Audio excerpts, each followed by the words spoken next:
आ गया कि कठपुतली सरकार बनेगी शिंदे की सरकार। और जैसे कि पहले बोला गया कि हम सब कुछ त्याग देंगे, एक अच्छी एक इक्वेशन बन रही थी भारतीय जनता पार्टी के पक्ष में, लेकिन नड्डा का बयान आया कि हम पद की वो नहीं है लेकिन हम उप मुख्यमंत्री बना रहे हैं, तो साफ साफ खेल समझ में। और के सोच रहे थे कि इसको कैसे बनाना है।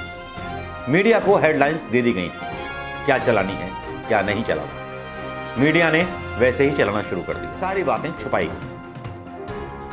और इसलिए भी छुपाई गई कि पहले से कोई भी सीक्रेट राजनीतिक पैंतरा कुछ भी अमित शाह या मोदी या जगत प्रसाद नड्डा आउट नहीं करना चाहते होगा। जब यह बयान आया था, अचानक से एकनाथ शिंदे गुवाहाटी से रात में खेला हुआ था हवाई जहाजों का आदान प्रदान, आना जाना सुबह का, ये पूरे मीडिया ने दिखाया था। जब ये चीजें रखी गई थी, फडणवीस ने बोला था हम बाहर से समर्थन देंगे, क्योंकि फडणवीस को शिवसेना के उन लोगों पर यकीन नहीं है जो विधायक एकनाथ शिंदे के साथ है। अभी फ्लोर टेस्ट होना बाकी है, इसमें बहुत कुछ तेल निकलना बाकी है।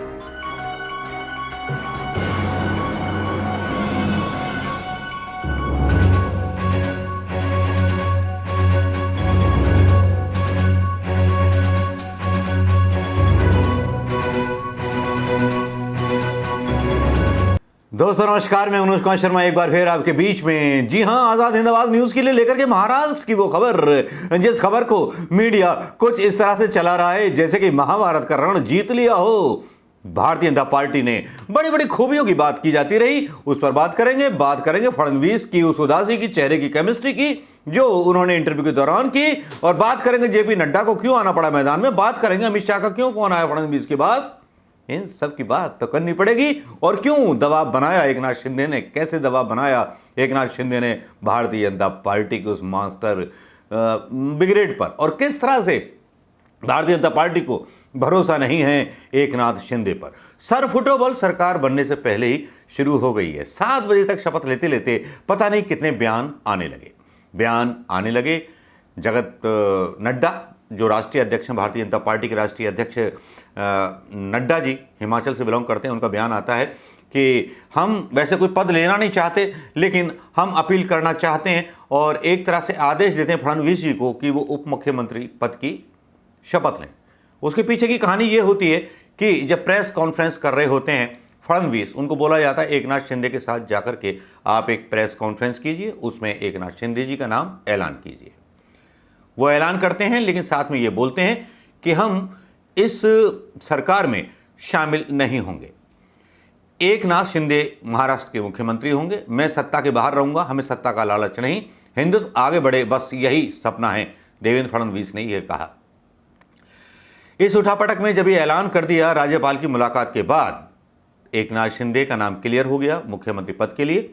अब से जब मैं वीडियो डाल रहा हूं तब शपथ ले रहे हैं इस टाइम एकनाथ शिंदे। फडणवीस का चेहरा थोड़ा सा उतरा सा नजर आ रहा था। शिंदे ने अपने बयान में कहा कि बीजेपी के साथ हमारा स्वाभाविक गठबंधन था, देवेंद्र फडणवीस का हमारा समर्थन देने के लिए शुक्रिया करते हैं। शिंदे ने कहा कि हम उनके साथ मिलकर के राज्य के विकास का काम करेंगे, लेकिन यहां पर फडणवीस ने बाहर रहने का ऐलान कर दिया था। उसके बाद बहुत सारे घटनाक्रम हुए। जब शिंदे के नाम का ऐलान हुआ तब गोदी मीडिया ने अपने अपने मास्टर स्ट्रोक के हिसाब से बातें करना शुरू कर दी। बातें भी सही थी कि भारतीय जनता पार्टी के अमित शाह और मोदी जी की जोड़ी ने क्यों एकनाथ शिंदे का नाम आगे बढ़ाया। उसके पीछे काफ़ी सारे तर्क और काफ़ी सारी चीज़ें बोली गई। इसमें यह भी बोला गया कि शिवसेना को खत्म करने का प्लान है प्रधानमंत्री मोदी का, क्योंकि प्रतिपक्ष के नेता हैं एकनाथ शिंदे, जो हैं चुनाव आयोग पर शिवसेना पर दावा ठोक सकते हैं। तो लोगों की तो बल्ले बल्ले हो गई। अर्नब गोस्वामी हो या गोदी मीडिया हो, सब लोग तालियां बजाने लगे। वैसे यही लोग मतलब कल इस इंटरव्यू से पहले फडणवीस को लड्डू खिला रहे थे जीत का और मुख्यमंत्री बनने का बधाई भी दे रहे थे। फडणवीस की तो खैर बेइज्जती हो गई है। उसके बाद बड़े बड़े आंकलन डाले गए कि मराठाओं को एक वो दिया गया है, जैसे कि फडणवीस मराठा ना हो, मराठा नेतृत्व, हिंदुत्व और दुनिया भर की बातें गोदी मीडिया के द्वारा की जाती रहीं। लेकिन ये कहानी कहां से शुरू हुई और कब कैसे हुई, मैं आपको याद दिलाना चाहूंगा। जब उद्धव ठाकरे ने बयान दिया था कि एकनाथ शिंदे आए और हम उनको मुख्यमंत्री बनाने के लिए तैयार हैं, हमसे बात करें, उसी रात आपने सुना होगा जब ये बयान आया था, अचानक से एकनाथ शिंदे गुवाहाटी से रात रात में खेला हुआ था हवाई जहाज़ों का आदान प्रदान, आना जाना सुबह का, ये पूरे मीडिया ने दिखाया था इस चीज को। उद्धव ठाकरे के उस बयान के बाद हिल गई थी भारतीय जनता पार्टी। तब एकनाथ शिंदे ने उसी दिन फैसला कर लिया था, आप मुझे मुख्यमंत्री बनाइए, उसके बाद मैं आपके साथ रह सकता हूं, वरना मैं उद्धव ठाकरे के पास वापस लौटना चाहता हूं।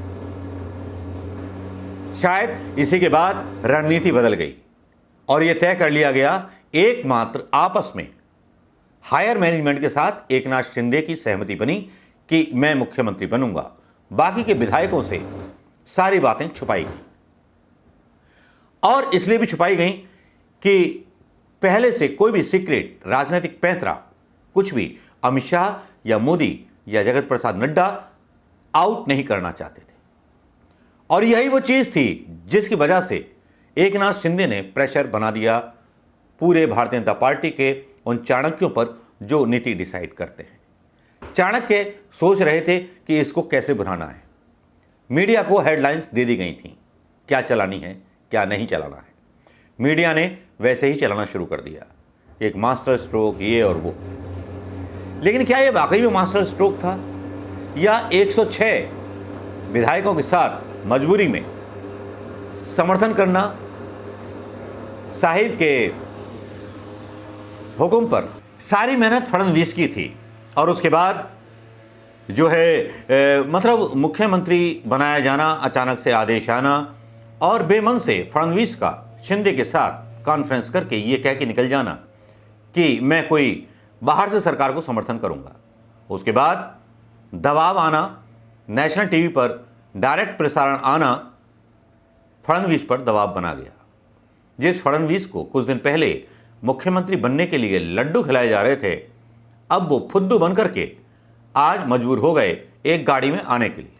अर्णब गोस्वामी हो या अंजना ओम कश्यप हो या कोई भी गोदी मीडिया के लोग हों, आज इस तरह से खुशी मना रहे थे जैसे बहुत बड़ा किला फतेह कर लिया हो। शायद लोकतंत्र की हत्या इसी तरह की जाती है जिसमें न्यायपालिका भी शामिल होती है या सब कुछ शामिल होता है। भारतीय जनता पार्टी और फडणवीस का क्या एंगल था कि जो बाहर से समर्थन देना चाहते थे मुख्यमंत्री बनने के बाद। जब ये चीज़ें रखी गई थीं, फडणवीस ने बोला था हम बाहर से समर्थन देंगे, क्योंकि फडणवीस को शिवसेना के उन लोगों पर यकीन नहीं है जो विधायक एकनाथ शिंदे के साथ हैं। अभी फ्लोर टेस्ट होना बाकी है, इसमें बहुत कुछ तेल निकलना बाकी है और जब घोषणा होती है कि भारतीय जनता पार्टी को के अध्यक्ष को एक घोषणा करनी पड़ती है तो साफ साफ नजर आता है कि भारतीय जनता पार्टी के अंदर सर फुटबॉल चल रही है। अभी तो सरकार बनी नहीं है और इतना बड़ा डेंट डाल दिया नड्डा ने। जैसे कि पहले बोला गया कि हम सब कुछ त्याग देंगे, एक अच्छी एक इक्वेशन बन रही थी भारतीय जनता पार्टी के पक्ष में, लेकिन नड्डा का बयान आया कि हम पद की वो नहीं है लेकिन हम उप मुख्यमंत्री बना रहे हैं, तो साफ साफ खेल समझ में आ गया कि कठपुतली सरकार बनेगी शिंदे की सरकार। और इसी से साबित हो जाता है कि जो चीजें हैं वो नॉर्मल नहीं रहने वाली। उद्धव ठाकरे शपथ ग्रहण समारोह में नहीं जाएंगे और एनसीपी के बारे में बोला जा रहा है, एनसीपी के बारे में बोला जा रहा है कि मतलब शरद पवार की जो एनसीपी है वो शपथ ग्रहण समारोह में शामिल होगी। उद्धव ठाकरे ने जहां बहिष्कार किया है, कांग्रेस ने जहां बहिष्कार किया है, वहां एनसीपी के शरद पवार की एंट्री कुछ धमाकेदार लगती है। कहीं ये गेम शरद पवार का तो खेला हुआ नहीं, जिसकी वजह से अंदर खाने भारतीय जनता पार्टी के शीर्ष मैनेजमेंट पर मैनेजमेंट के दिमाग में कुछ ऐसा चल रहा है कि जो शक के दायरे में शिंदे आ गए हैं। हालांकि अभी शिवसेना ने अपनी प्राथमिक सदस्यता से शिंदे को या बागी विधायकों को अभी तक नहीं निकाला है। शायद यही टेंशन थी कि फडणवीस चाहते थे कि बाहर से समर्थन दिया जाए, लेकिन भारतीय जनता पार्टी के अमित शाह मोटा भाई का भी फ़ोन आता है फडणवीस के पास और मजबूर किया जाता है कि जाइए शपथ ग्रहण समारोह में। एक भारतीय जनता पार्टी के एक ऐसे नेता की जो 5 साल मुख्यमंत्री रहा हो, जिसने अपने बल पर भारतीय जनता पार्टी को 5 सीटों से 106 तक पहुंचा दिया हो, इतनी बेइज्जती, कमाल है यार। अपने ही कार्यकर्ता की अपने मंसूबों को पूरा करने के लिए, केवल एक शिवसेना को तोड़ने के लिए हिंदुत्व का नाम लेकर के हिंदुत्व के लिए काम कर रहे हैं एकनाथ शिंदे, केवल इसलिए। अगर मोदी ईमानदार होते, अमित शाह ईमानदार होते, तो इनकी सदस्यता जो एकनाथ शिंदे ने की थी गद्दारी शिवसेना के साथ, इनकी ख़त्म कर दी होती। लेकिन सही बात तो यह है, ये सरकार बन तो जाएगी, लेकिन चलेगी कितने दिन? एकनाथ शिंदे फडणवीस की पहली पसंद नहीं है। भारतीय जनता पार्टी के कार्यकर्ताओं की महाराष्ट्र की पहली पसंद फडणवीस है। एकनाथ शिंदे कितना सरवाइव कर पाएंगे और कोर्ट के केस का किस तरह से सामना कर पाएंगे, ये देखने वाली बात होगी।